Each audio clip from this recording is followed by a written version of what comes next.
YouTube, Seraphin here again. If you watch my videos, you know I have been on the road for the past quite a few weekends, and I haven't done any other types of videos for a while. So I decided this weekend when I'm off, I actually have a chance to do an awesome video of actual playing. So this week I am going to be demoing our 12-hole elf tenor ocarina from STL Ocarina, of course.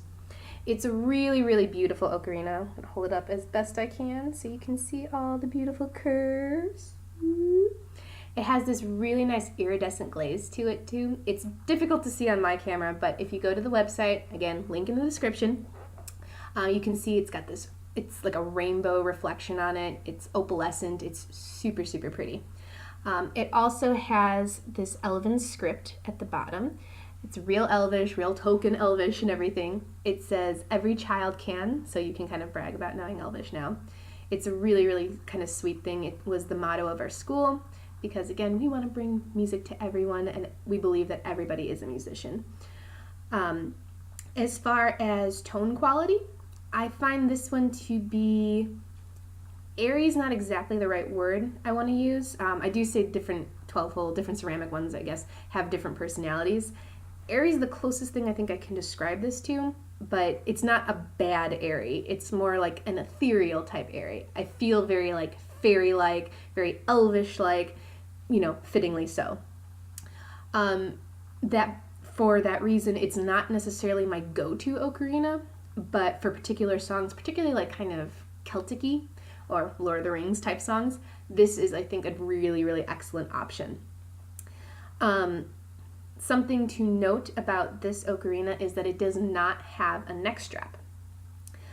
It's not like the end of the world, but it messed with the tone quality when we had one there, and we definitely want this to be as clear as possible. That is the priority in any of our products. I have seen people use a fishing line to go through one of the thumb holes and one of the finger holes because it's very thin, so you can kind of cover it over if you're that desperate for a neck strap. It's not, I wouldn't say it's like the greatest thing to do, but it's an option that you have. I have also seen people with this particular ocarina use kind of a leather strap to make a, I think it's called like a thong holder, so like a lark's head knot going across it. If you do that, though, you do have to be very careful to not cover the finger holes. Again, I've seen it done.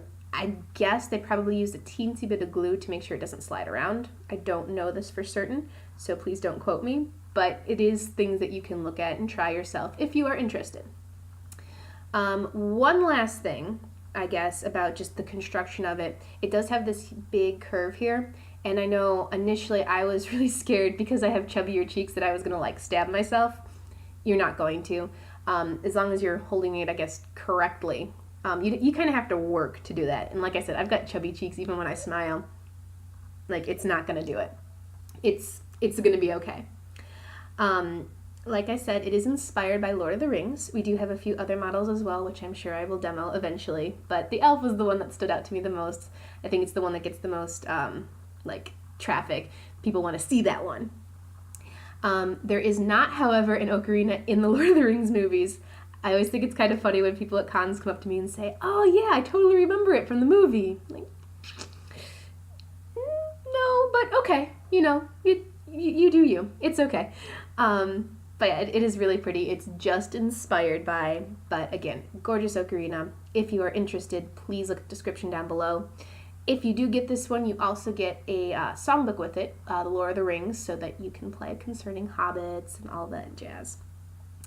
What I'm going to be demoing for you today is actually not a Lord of the Rings song, nor is it a Zelda song. We are branching out, finally.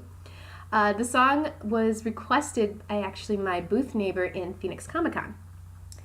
And it's a song that I have actually gotten requests for before, but it's from a show that I have not personally watched myself yet. I'm going to. I want to read the book first. That's my biggest thing right now.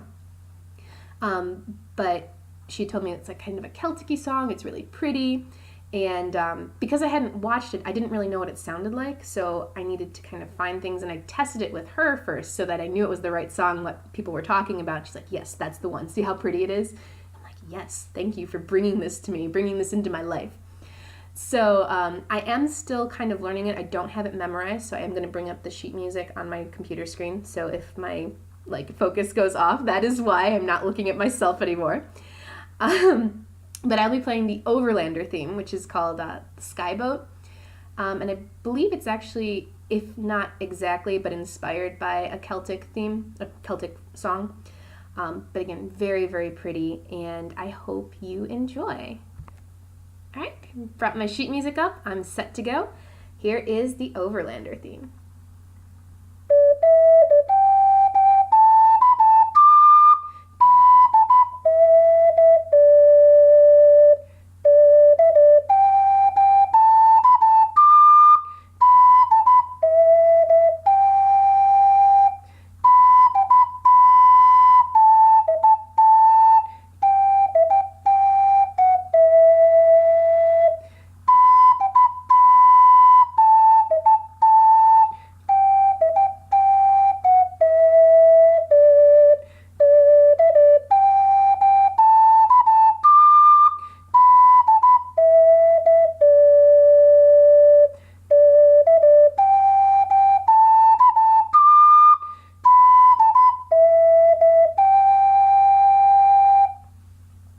And there we go.